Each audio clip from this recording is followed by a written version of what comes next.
ಕಾಂಗ್ರೆಸ್ ಅಂದ್ರೆ ನಮ್ಮ ಕಾಮನ್ ಎನಿಮಿಗಳು ಕಾಂಗ್ರೆಸ್ ಮತ್ತು ಜೆಡಿಎಸ್ ಈ ರೀತಿಯಾಗಿ ಹೇಳಿರೋದು ಬೇರೆ ಯಾರು ಅಲ್ಲ, ಮಾಜಿ ಸಿಎಂ ಸಿದ್ದರಾಮಯ್ಯ ಅವರು ಹೇಳಿದ್ದಾರೆ. ಇದನ್ನ ಸಿದ್ದರಾಮಯ್ಯ ಅವರು ಬಾಯಿ ತಪ್ಪು ಹೇಳಿದ್ರು ಅಥವಾ ಏನೋ ಗೊತ್ತಿಲ್ಲ, ಆದ್ರೆ ಇದು ಮನಸ್ಸಿನಾಗಿನ ಮಾತು ಅನ್ನೋದು ರಾಜಕೀಯ ಬಲ್ಲವರ ಮಾತಾಗ್ತಾ ಇದೆ. ಯಾಕಪ್ಪ ಅಂದ್ರೆ ಇವತ್ತಿನ ಸಭೆಗೆ ಜಿಟಿಡಿ ಸೇರಿದಂತೆ ಜೆಡಿಎಸ್ ನ ಯಾವುದೇ ಪ್ರಮುಖರು ಕೂಡ ಹಾಜರಾಗಿರಲಿಲ್ಲ. ಇವತ್ತು ಮೈಸೂರಲ್ಲಿ ಕಾಂಗ್ರೆಸ್ ಜೆಡಿಎಸ್ ಕಾರ್ಯಕರ್ತರ ಪ್ರಥಮ ಚುನಾವಣಾ ಪೂರ್ವ ಸಮಾವೇಶವನ್ನ ಹಮ್ಮಿಕೊಳ್ಳಲಾಗಿತ್ತು. ಇದನ್ನ ಉದ್ದೇಶಿಸಿ ಮಾತನಾಡಿದವರು, ನಮ್ಮ ಕಾಮನ್ ಎನಿಮಿಗಳು ಕಾಂಗ್ರೆಸ್ ಮತ್ತು ಜೆಡಿಎಸ್ ಅಂದುಬಿಟ್ರು. ಈ ಕೂಡಲೇ ಎಚ್ಚೆತ್ತ CM we should defeat BJP ಅಂತ ಹೇಳಿದ್ರು. ಪ್ರಧಾನಿ ನರೇಂದ್ರ ಮೋದಿ ಮಹಾನ್ ಸುಳ್ಳುಗಾರ, ದೊಡ್ಡ ನಾಟಕಗಾರ. ಅದೇ ದಾರಿಯಲ್ಲಿ ಸಂಸದ ಪ್ರತಾಪ್ ಸಿಂಹ ಕೂಡ ಹೊರಟು ಬಿಟ್ಟಿದ್ದಾನೆ.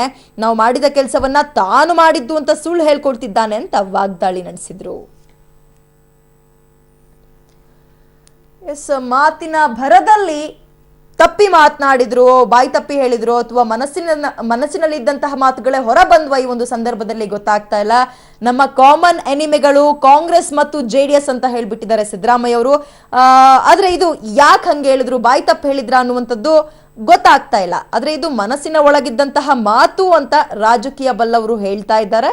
ಯಾಕಪ್ಪ ಅಂದ್ರೆ ಇವತ್ತಿನ ಸಭೆಗೆ ಜಿಟಿಡಿ ಸೇರಿದಂತೆ ಜೆಡಿಎಸ್ ನ ಯಾವುದೇ ಪ್ರಮುಖರು ಕೂಡ ಹಾಜರಾಗಿರಲಿಲ್ಲ. ಹಂಗ್ ನೋಡೋದಾದ್ರೆ ಇವತ್ತು ಮೈಸೂರಲ್ಲಿ ಕಾಂಗ್ರೆಸ್ ಜೆಡಿಎಸ್ ಕಾರ್ಯಕರ್ತರ ಪ್ರಥಮ ಚುನಾವಣಾ ಪೂರ್ವ ಸಮಾವೇಶವನ್ನ ಹಮ್ಮಿಕೊಳ್ಳಲಾಗಿತ್ತು.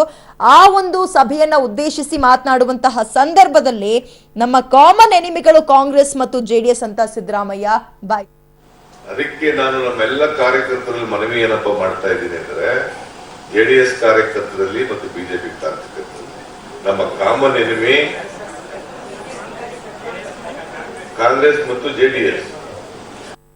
ಎರಡೂ ಪಕ್ಷದ ಕಾರ್ಯಕರ್ತರು ಹಳೆಯದೆಲ್ಲ ಮರೆತುಬಿಟ್ಟು ಈಗ ನಮ್ಮ ಕಣ್ಣಿಗೆ ಬರೀ ಬಿಜೆಪಿ ಮಾತ್ರ ಮುಂದಿಟ್ಕೋಬೇಕು. ಬಿಜೆಪಿ ಶುದ್ಧಿ